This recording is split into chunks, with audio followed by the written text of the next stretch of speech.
ইসকনের আলাদা কোনো ধর্ম নেই। যদি কিছু আলাদা থেকে থাকে ওটা আমরা মানি না, আর ব্যক্তিগত কথা আমরা মানি না, কিন্তু শাস্ত্রে যেটা আছে সেটা তো মানি, সেটাই করব। এই জন্য ইসকন হয় না, ইসকন আলাদা কিছু করে না, এটা আমাদের মহাপ্রভুর এই ধর্ম প্রচার করতেছে। তার মধ্যে কিছু বেশ কম আছে, এইটা প্রত্যেকটা সংগঠনের একটা আলাদা কিছু নিয়ম কানুন থাকে। কিন্তু যে বিধান, যে বিধিটা, এই বিধিটা কিন্তু আমার মহাপ্রভুর বিধি, আমার মহাপ্রভুর শিক্ষায়। এই কলিজীবকে উদ্ধার করার জন্য মহাপ্রভু আসলেন, এসে এই সহজ বিধানগুলা তিনি প্রচার করলেন, বৈষ্ণব ধর্ম প্রচার করলেন এবং বৈষ্ণব তত্ত্ব শিখালেন মানুষকে। এখন আমরা সেই সস্তা কথাটা আমরা সস্তাভাবে গ্রহণ করতে পারছি না, মনে হচ্ছে এটা নতুন কিছু বলে ফেলেছে। না, আসুন দেখুন কে সত্য বলছে কে মিথ্যা বলছে, বিচার করুন। একটা সম্মেলন করেন, ডাকেন সবাইকে, কয়েকবার ডাকেন। আমরা সারা দেশ ঘুরি, জুড়ে জুড়ে কথা বলি, কুড়ি ব্যাঙের মতো ঘরের কোনায় বসে কথা বলি না। এখানে মাইক ছাড়া বলতেছি, মাইক দেওয়া বলতেছি, মাইসে শুনতেছে, শুনুক, আসুন বসি কথা বলি, সমস্যা কি? সমাজের ভালোর জন্যই আমরা এগুলা করছি। আপনিও তো ভালো চান, তাহলে আসুন বসি, যেটা বেশি ভালো ওটাই করি। এখানে তো আমাদের দ্বন্দ্ব নেই, জিত নেই, শত্রুতা নেই আমাদের কারোর সঙ্গে। হরে কৃষ্ণ। জীবেরও নিস্তার লাগি নন্দ সুত হরি, ভুবনে আসেন গুরু রূপ ধরি। নিজের স্বার্থের জন্য গুরু আসে না, গুরু আসে জীবের নিস্তারও লাগি। তাই ভালো কথাগুলাই গুরুদেব সমাজে বলবেন, শিষ্যরা বলবেন, ওটা ভালো ওটা করো। গুরুর উপরে গোবিন্দ সব দায়িত্ব দিয়েছেন, তুমি যাও গিয়ে ভালো কথা বলো, আমি আছি।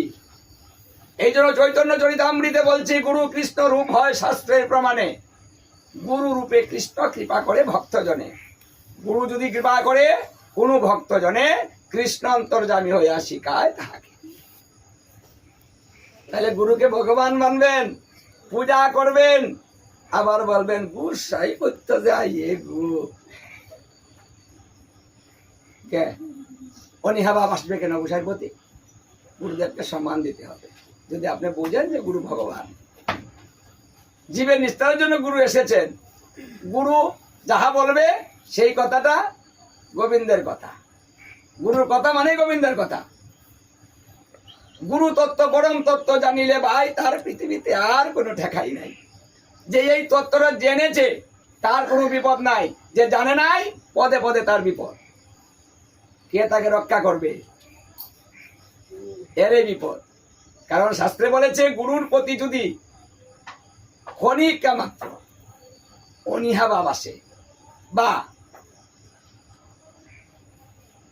তিতু ভাব আসে, একটু ক্রিটিসাইজ করা হয় গুরুদেবকে, তাহলে সেই ব্যক্তি রৌরক নরক ভোগ করে। তাই কোনো গুরুকেই বলবেন না। এখানে বিচার আছে। হরিভক্তি বিলাসে গুরু চেনার জন্য কিছু বিধান দিয়েছেন। কে গুরু হবেন, কে কি বলতে পারেন, কার কতটুকু অধিকার শাস্ত্রে দেওয়া আছে, দেখুন নিজেরাই। আসুন আমরা ভালো কিছু করি, শুরু করি। হরে কৃষ্ণ। তাই সবাই আশীর্বাদ করবেন, যার উদ্দেশ্যে আজকে এই কর্ম হয়েছে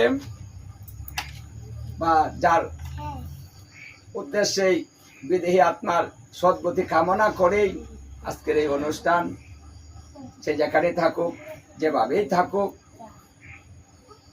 সে যেন সমস্ত কিছু থেকে মুক্ত হয়ে সে ভগবত ধাম প্রাপ্ত হয় এবং ভগবানের সেবায়, নিত্য সেবায় যুক্ত হয়ে ভগবানের সেবায় সদা সর্বদা থাকতে পারে, সেই বাসনা রেখে এখানে বিশ্রাম দিয়ে দিচ্ছি। হরে কৃষ্ণ।